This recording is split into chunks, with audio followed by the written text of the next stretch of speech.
Hi, the human body was never designed to handle as much of stress as we handle today.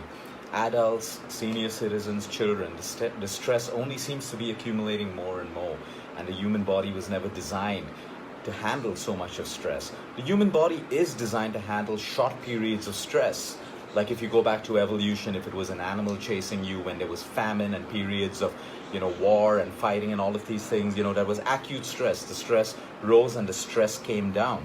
The issue is today when we have this constant accumulation of stress, we wake up stressed in the morning and we move from one activity to another through the entire day with high cortisol levels. Cortisol is a stress hormone, and the more elevated your cortisol stays, the more issues you have in the human body, right? From inflammation to the inability to lose weight, to cravings for foods which are rich in sugar and salt, to low energy levels, because you see stress uses a lot of energy as well. Sometimes when we're constantly thinking and stressed, we use something called mental energy, and that drains us. That is a form of energy. At the end of today, we have to understand that the human body is comprised of energy, and we need to be so aware of where this energy goes. Sometimes this energy gets wasted through unnecessary thinking. Sometimes we consume a lot of energy because we're constantly eating, and your digestive system uses most of the energy in the human body to break down food. So if we're eating every 2 hours, we're snacking, we're munching, we're grazing, our digestive system is constantly using energy. Everything is energy. When we waste energy on shouting, when we get angry, our body utilizes so much of energy. When we talk unnecessarily, even talking unnecessarily is a waste of energy, which is why the more silent you are and you open your mouth to speak only when it's really required, you conserve energy. So energy fuels trillions of cells, your immunity, your emotions, everything. So we want to be very careful in a day where all we're dispensing our energy. And if we're mindful, we'll find that we can save a lot of energy throughout the day. Well, before you sleep at night, the whole idea is to de-stress. How do you disconnect from your day and your bedtime? If you can create that gap, that disconnection, okay, there is a chance that you can fall asleep deeply. And sleep is your best meditation. While you sleep, your body rejuvenates, heals. All the magic happens while you sleep. Yesterday we spoke about left nostril breathing, and a couple of people already messaged saying they slept better. I don't know if it was a placebo, it's too soon to work, but if it did, great. Let me know how that works for you. What I want to talk about today is the art of visualization. This is another method which works beautifully for you to disconnect and de-stress. You see, our mind is constantly working throughout the day. We move from thought to thought, activity to activity. We're living in the past with our thoughts, we're living in the present with our thoughts, we're living in the future with our thoughts. We're constantly thinking about the past, present, and future. So our mind really never gets a break, even when we're sitting down to have that cup of chai or, just take a deep, a little time to deep breathe. The mind starts working the moment that event has passed.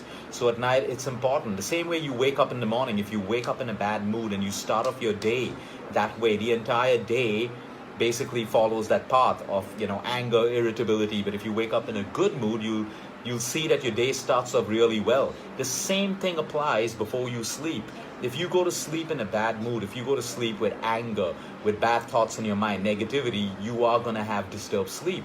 But if you go to sleep knowing that the day is over, you've accomplished what you had to, tomorrow is a new day, and the things that didn't work out today can probably work out tomorrow, we have the ability to change that mindset. And what we're going to talk about today is visualization. Visualization is very simple and very powerful. It's a proven method to change the way you feel and almost get what you want. Athletes for the longest time have used the power of visualization. Most of the people who have won Olympic golds have been visualizing month after month, them standing on that podium winning that gold medal. Athletes and runners visualize the race in their mind the night before they race. They actually visualize every movement, every part of that run. We all know Arnold Schwarzenegger's story as well, how he would visualize every curl that he lifted a dumbbell. He would visualize his muscles growing bigger and bigger. The power of visualization is real because the subconscious is real. What we have in our subconscious manifests into our behavior and eventually what we get. So how do you visualize at the end of today? Most people have to unwind before they sleep, and many people find watching TV is a good de-stressor. But that may be consciously. Unconsciously, television and watching TV right before you sleep is not a de-stressor, because your mind is constantly being filled with what you watch. So that isn't really a de-stressor, but it does put many people to sleep because it kind of disconnects them from their work. They watch, they're distracted with what they see on TV, and then they fall asleep. Visualization is really simple. Now, you can do this in a sitting position with your back straight, or you can even lie down in your bed and keep your body really still, your legs uncrossed. You start off with a couple of deep breaths because you want to come home. You want to center yourself. Simple deep breathing, an inhale and an exhale. Your inhale can be a little longer, your exhale can be longer than your exhale.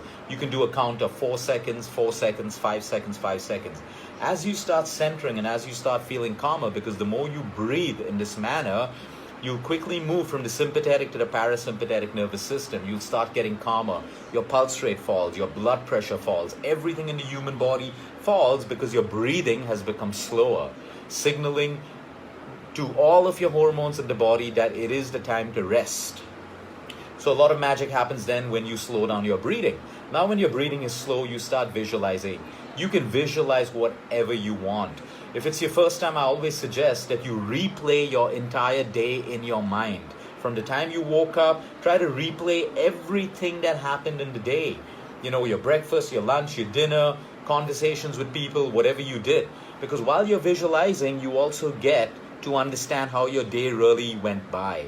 You find opportunities to, offer gratitude. You find opportunities to think about. You realize that there were also quite a few, magical things or little miracles that happened in your day. So we have that opportunity to appreciate and offer gratitude. Or you can simply just visualize your entire day. Because at the end of that visualization, you've literally replayed the entire day in a sequence in your mind. Okay? Now, if there are any problems that occurred in the day, you've already replayed it in your mind.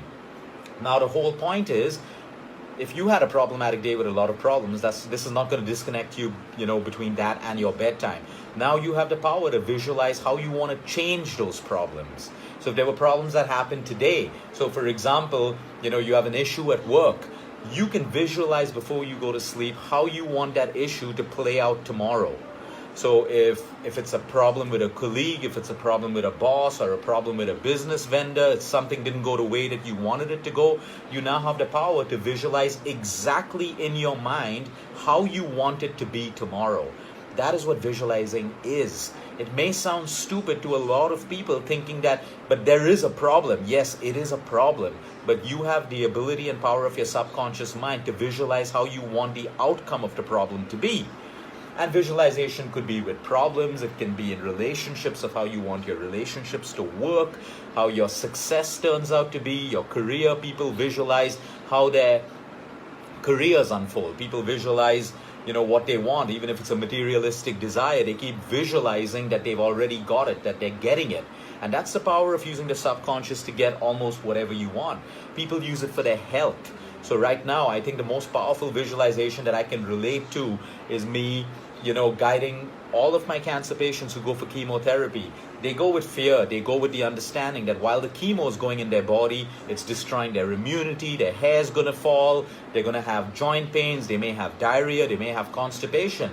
But for the longest time, we've been working with them to visualize that while the chemo is going in, now this may sound really ridiculous, but we make them visualize that while the chemo is going in, visualize it to be something that is going in your body and just killing all the cancer cells, healing you, making you stronger.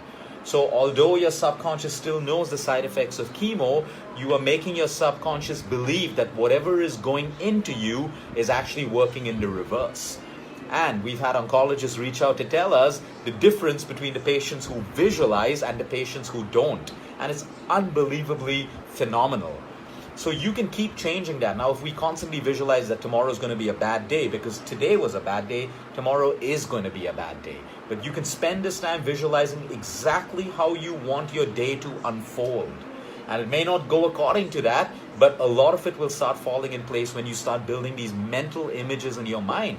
So even your health, if you have pains, you can visualize waking up in the morning with a clean body.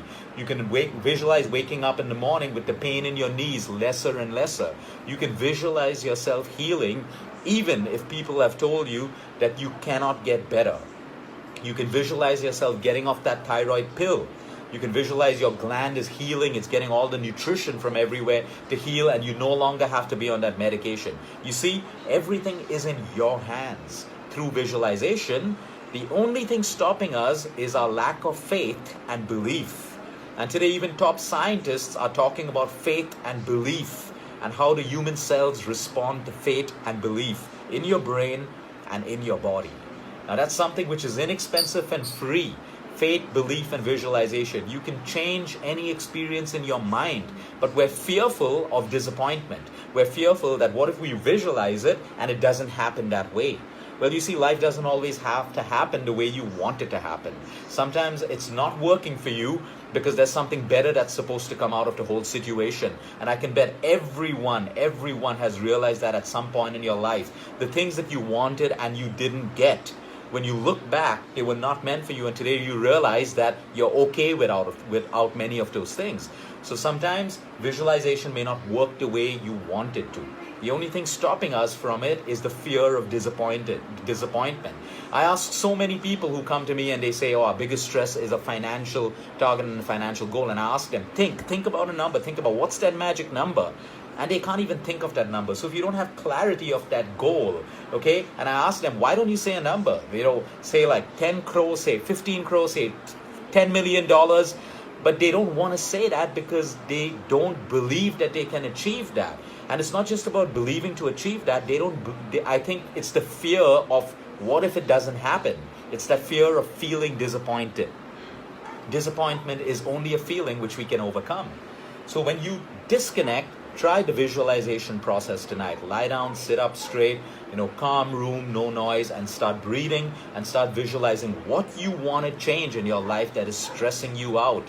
If you find that your day is so busy at work and travel and you have no time for your family or your kids or yourself, visualize a day where you have that time. Visualize what you're doing in that time. You have to have such a clear mental picture of exactly how you want that event to be. And the more you practice this, it's one of the biggest de-stressors, because while you're visualizing, your breath is slower and slower, and your pressure, your pulse rate, your heart rate, everything decreases, okay? Lowering cortisol, which allows you to fall into a deeper cycle of sleep. That is the power of visualization, and you should teach this to your children. You should teach this to everyone that you know, but first practice it and believe in it. So you may want to divide your life into 4 or 5 spheres. One is health, one is finances, one is relationship, one is career. It's up to you. And every night for the next couple of days, you may want to stake out one sphere of that life. Today, if it's health, you're going to visualize exactly how you want your body to look, how you would feel if you had that body, how you want your immunity to work for you, how you see yourself when you're 70, 80. Do you see yourself traveling and, making use of your entire life and health, or do you see yourself sick? If you have an issue, if you have an ailment, you can visualize that ailment getting better and better, no matter what is filled into your head. You have the power to program your subconscious. So try this experiment today. It's a great de-stressor, and it's something that you can use at every moment in your life. Have a good night, everyone. Until next time, eat smart, move more, sleep right, and breathe deep.